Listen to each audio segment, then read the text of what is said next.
What up, everybody? It's your boy, Ghost Boy XO, and I'm back again here with another Spooky Story Sundays. Right now, I'm currently in my car, and I have 3 scary stories for you this time. Thank you guys for tuning in. Sorry there wasn't a Fear Friday. I hope you guys enjoyed your Thanksgiving. If you did any Black Friday shopping, hope you enjoyed that. Due to my work schedule, I wasn't able to post for Fear Friday. But thank you for tuning in, and I hope you enjoy Spooky Story Sunday. Our first story is called The Voice Under the Bed. When I was about 10, I used to sleep with my arm dangling off the side of the bed. My mom hated it. She'd always tell me, "Don't leave your arm like that. Something might grab you." I thought she was just messing with me, until the night something actually did. It was late, almost midnight, and I was drifting in that half sleep where your mind feels foggy and heavy. My hand was hanging off the bed like always, brushing the carpet. That's when I felt it. A finger tapped the back of my hand.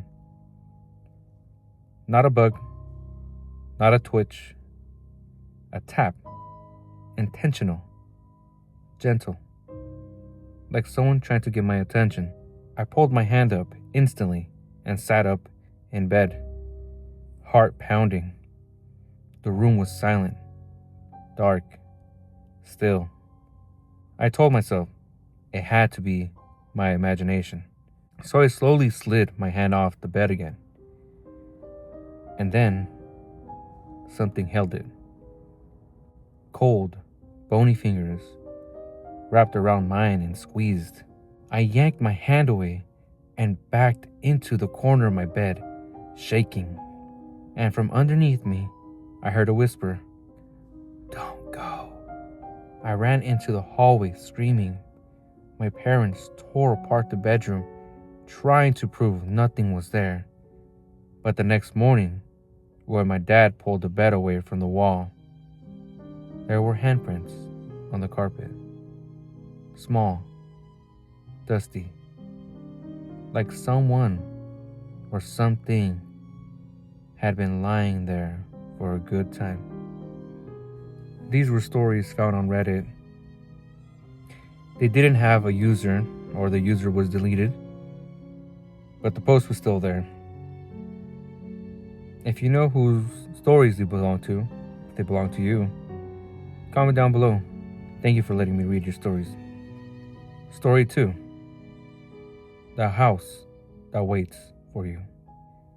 A friend of mine used to walk home from work every night at the same time, 11:45 p.m. The walk was boring, but safe.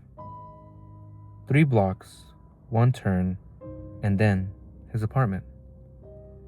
But one night, a new detail appeared. A house he had never seen before. It stood on the corner, lights off, curtains drawn, completely out of place. He swore it wasn't there the night before, but he shrugged it off. The next night, the house was still there.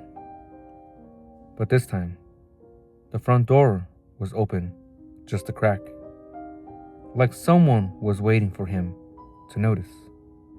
He avoided looking at it. On the 3rd night, the house was lit from the inside with a warm amber glow. Shadows moved behind the curtains. It looked lived in, except the entire neighborhood had no memory of anyone moving there. No truck, no construction, nothing. On the 4th night, as he approached the block, he realized something. The house was closer. Not on the corner anymore, not even across the street. It was now directly in his path, as if the street had rearranged itself around it. His phone died the moment he tried to record it. On the 5th night, he called me in tears. He said the house wasn't just for him. It was calling him. He could hear voices from inside. They sounded like people he knew. People who had died. I told him to take a different route. He refused. He said he had to see what was inside. He never made it home. And now, sometimes, very late at night, when I walk past that block, I swear there's a house there that wasn't there before. I hope you guys are enjoying Spooky Story Sunday. If you have a creepy or scary tale, let me know. DM me, put it in the comment section, or send it to my Instagram. You might hear it next week. This last one is called El Cuarto Frío. My cousin in Mexico once told me about the Cuarto Frío, the cold room in their grandma's house. It doesn't matter if it was summer or winter, morning or night, the temperature inside that room was always freezing. You could see your breath in the moment you stepped through the door. Everyone avoided it, even the adults. One night, when my cousin was about 13, he woke up cold, bone deep, shaking cold. He opened his eyes and realized the blanket had been pulled off the bed.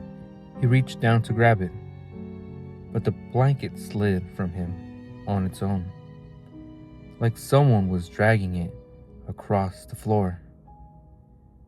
He followed it into the hallway, shivering, whispering, "¿Quién está allí?" The blanket stopped in front of the cold room. The door was open. Not all the way. Just enough for someone inside to be watching him. He stepped closer, and then the temperature dropped instantly. His breath fogged in front of him. Then he saw it. A figure crouched in the far corner of the room. Not standing, not sitting, crouched, low, like an animal. It stared at him. He ran back to bed and hid under the covers until sunshine.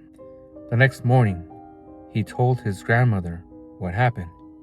She only said, "Ese cuarto no está vacío. Nunca lo abras de noche."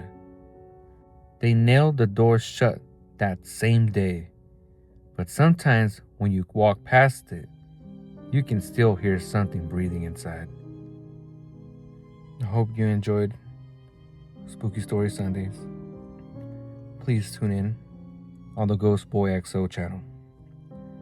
Spooky Stories on Sundays, Ghost Files Investigations on Wednesdays, Fear Tolerance and Scary Videos on Fridays. This is your boy, Ghost Boy XO. You guys stay cool, stay safe, let's keep it spooky. Till the next one, peace out.